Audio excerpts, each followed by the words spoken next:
जय हिंद दोस्तों।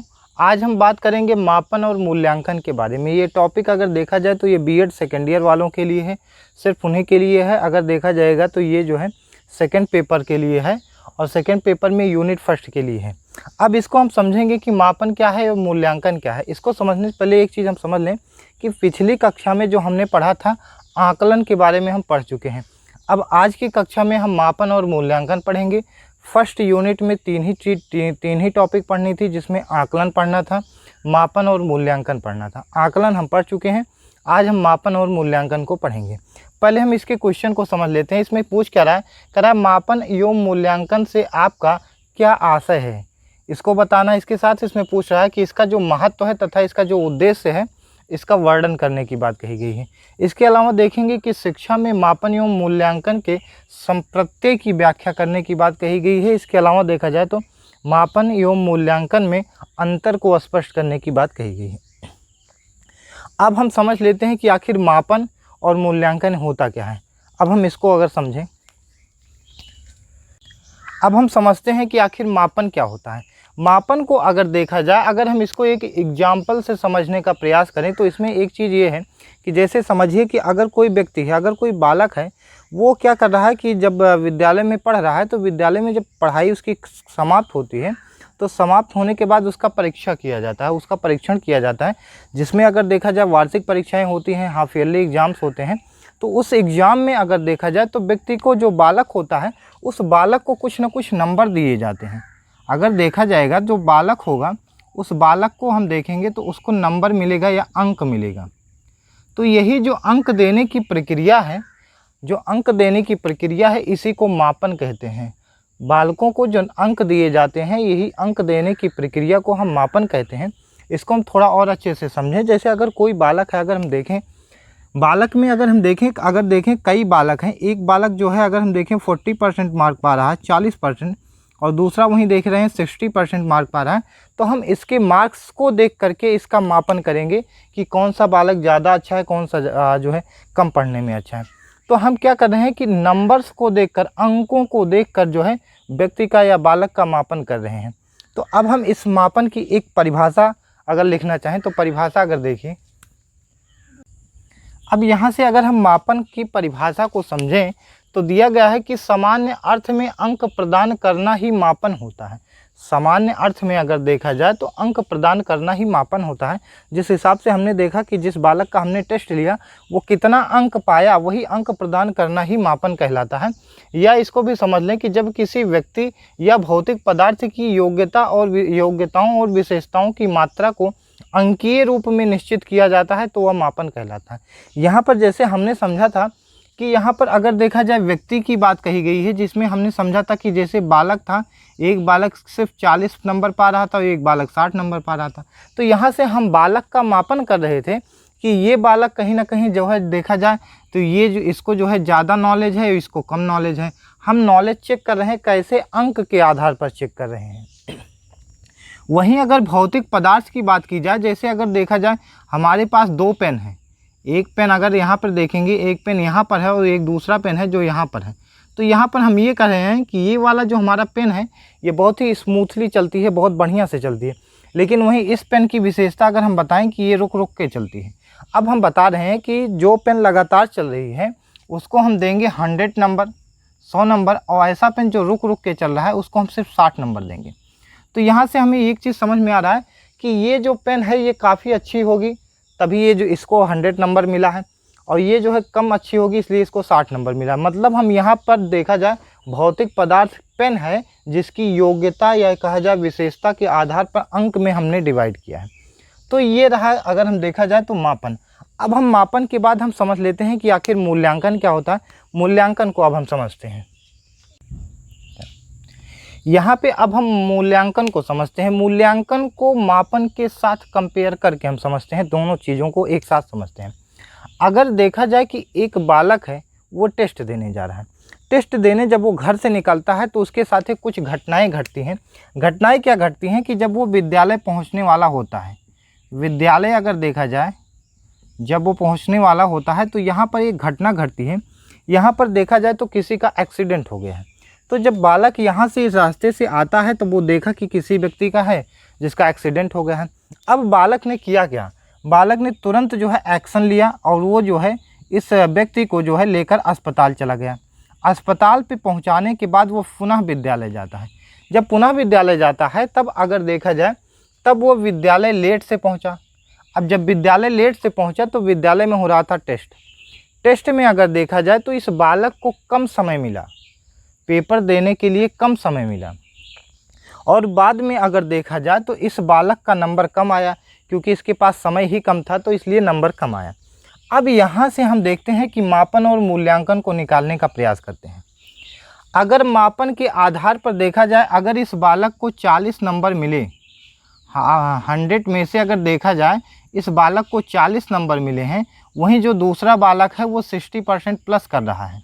अधिकतर बालक 60% प्लस किए हैं और ये जो है सिर्फ 40 नंबर पाया है। तो यहाँ से एक चीज़ है, मापन क्या कहता है, मापन हमें ये बताएगा कि जो ये वाला बालक है इसको कम आता है, अब वहीं जो है और इसको लिए बताएगा कि ये जो बालक है इसको काफ़ी अच्छा नॉलेज है। लेकिन वास्तविकता क्या है, अब ये तो मापन हो गया। मापन के बाद हम मूल्यांकन को समझते हैं। अब इसी नंबर के आधार पर हम मूल्यांकन करते हैं। तो जब मूल्यांकन किया जाता है तो मूल्यांकन में मापन को शामिल किया जाता है, मापन को शामिल किया जाता है। और इसके साथ साथ ये जो है अगर देखा जाए तो बच्चे का क्रियात्मक पक्ष भी शामिल किया जाएगा, भावात्मक पक्ष भी शामिल किया जाएगा, शारीरिक पक्ष भी शामिल किया जाएगा। तो यहाँ से अगर हम इस बालक के विषय में समझें तो ये मापन में तो देखा जाए तो भले ही 40 नंबर पाया है, लेकिन वहीं इसका भावात्मक पक्ष की बात करेंगे तो इसने भावात्मक पक्ष में अधिक नंबर गेन करेगा। इसके अलावा शारीरिक पक्ष की बात करेंगे, क्योंकि ये तुरंत जो है व्यक्ति को लेके जा रहा है। तो कई पक्षों को हम यहाँ पर जब हम मूल्यांकन की बात करेंगे तो वहाँ पर हम कई पक्ष की बात करेंगे। अब थोड़ा सा एक चीज़ और समझ लेते हैं। जैसे अगर देखा जाए, अगर हम इसको समझने का प्रयास करें, जैसे अगर ये एक डायग्राम से समझें, अगर ये इसको हम देखें तो ये मूल्यांकन है। अगर इसको देखा जाए तो ये अगर मूल्यांकन है तो मापन अगर देखा जाए तो मापन बस इसी का एक छोटा सा भाग है। मापन जो है इसका छोटा सा भाग है। मतलब यहाँ से हम एक चीज़ ये कह सकते हैं। और वहीं अगर हम देख लेते हैं इसका आकलन भी देखा जाए तो आकलन भी इसका एक छोटा सा भाग है। मापन एक बड़ा शब्द है और वहीं मूल्यांकन जो है मूल्यांकन एक बड़ा शब्द हो जाता है, वहीं आकलन या मापन जो है मूल्यांकन के अंदर समाहित हुए हैं, एक छोटे छोटे भाग होते हैं। मतलब यहाँ से हम ये कह सकते हैं कि किसी व्यक्ति के बारे में सही जानकारी प्राप्त करना है तो उस बालक का हमें मूल्यांकन करना पड़ेगा, ना कि मापन या आकलन कर लें। हम किसी भी व्यक्ति के बारे में पूरी जानकारी जब हमें एकत्रित करनी रहेगी तो हम उसका मूल्यांकन करेंगे, मापन नहीं करेंगे। अब हम जो है मापन और मूल्यांकन को जो है अगर देखा जाए दोनों में अंतर करके समझते हैं चीज़ों को। तब देखिए अब हम अंतर समझते हैं, दोनों में अंतर क्या है। अब यहाँ पर अगर हम इसके अंतर को समझने का प्रयास करें तो अंतर में देखिए क्या दिया गया है कि जो मापन है उसका संबंध जो है अंक से है। मतलब मापन का जो संबंध है अंक से है। अर्थात ज़रा समझिए कि जैसे कोई बालक है, अगर वो देखा जाए 100 में से अगर वो 70 नंबर पाया, 100 में से अगर वो 70 नंबर पाया तो ये इसके अंक का प्रदर्शन किया गया है। मतलब हम इस बालक को अंक के आधार पर देख रहे हैं कि ये बालक जो है 70 नंबर पाया है। वहीं अगर मूल्यांकन का संबंध देखा जाए तो मूल्यांकन के संबंध में देखा जाएगा कि जो बालक है उसके संबंध में बताया जाएगा कि ये बालक जो है 100 में से अगर देखा जाए तो फर्स्ट डिवीज़न पास हुआ है, फर्स्ट डिवीज़न पास हुआ है। तो यहाँ पर दोनों का मतलब समझिए कि यहाँ पे जो है बताया गया कि बालक 70% मार्क पाया है, 70% मतलब अंक के रूप में बता दिया गया। वहीं इसके बारे में देखा जाए तो मूल्यांकन का संबंध गुण से दर्शा के इसमें बता रहा है कि जो बालक है वो बालक फर्स्ट डिवीज़न पास है। मतलब जब हम फर्स्ट डिवीज़न की बात करेंगे तो हम बालक के कई गुणों को उसमें हम शामिल करेंगे। और यहाँ पर तो हम सिर्फ सब्जेक्ट के विषय में जो अंक मिले हैं उस अंक को हम शामिल किए हैं। अब इसके अलावा हम दूसरा देखते हैं। दूसरा देखिए, अब यहाँ पर दूसरे अंतर को अगर देखा जाए तो यहाँ पर कहा गया कि जो मापन में जो है विशेष गुण का देखा जाता है। मापन में अगर देखा जाए तो किसी विशेष गुण के बारे में हम मापन करते हैं, वहीं मूल्यांकन में देखा जाए तो व्यक्तित्व का मूल्यांकन होता है। जैसे मापन में अगर हम देखेंगे विशेष गुण तो ज्ञान का मूल्यांकन हो सकता है। जैसे हम सिर्फ यहाँ पर हम मूल्यांकन सिर्फ हम किसका कर रहे हैं, ज्ञान का। कोई व्यक्ति पेपर दिया, कितना नंबर पाया, ज्ञान का मूल्यांकन कर रहे हैं, ज्ञान का मापन कर रहे हैं। लेकिन वहीं मूल्यांकन में बात किया जाएगा तो व्यक्तित्व का मूल्यांकन होगा। जैसे इसमें हम सिर्फ नंबर नहीं देखेंगे बल्कि व्यक्ति का जो बालक है उसका व्यवहार भी देखेंगे, उसका नेचर भी समझेंगे। तो ये हमारा दूसरा। अब हम तीसरा अगर देखेंगे, जो तीसरा अंतर है, अब यहाँ पर अगर देखा जाए तीसरे में हम देख रहे हैं कि जो मापन है वो किसी व्यक्ति विशेष के लिए किया जाता है, व्यक्ति विशेष होता है। जैसे जब हम मापन कर रहे हैं तो हमने जो व्यक्ति होगा उस व्यक्ति का हमने नंबर बता दिया कि ये व्यक्ति जो है इतना नंबर पाया, मतलब हमने सिर्फ उस व्यक्ति विशेष की बात कही है। लेकिन अगर वही मूल्यांकन की बात किया जाए तो मूल्यांकन में हम सिर्फ संबंधित व्यक्ति की बात नहीं करते बल्कि उसके साथ साथ समाज की भी बात करते हैं कि आखिर उसका समाज पर क्या प्रभाव है या वह समाज से किस प्रकार से चल रहा है। जैसे यहाँ हमने किसी ऐसे व्यक्ति को पकड़ा जो सिर्फ नंबर तो अच्छा पाया है लेकिन उसे किसी समाज के किसी व्यक्ति से कोई मतलब नहीं, वो सिर्फ नंबर अच्छा पाया।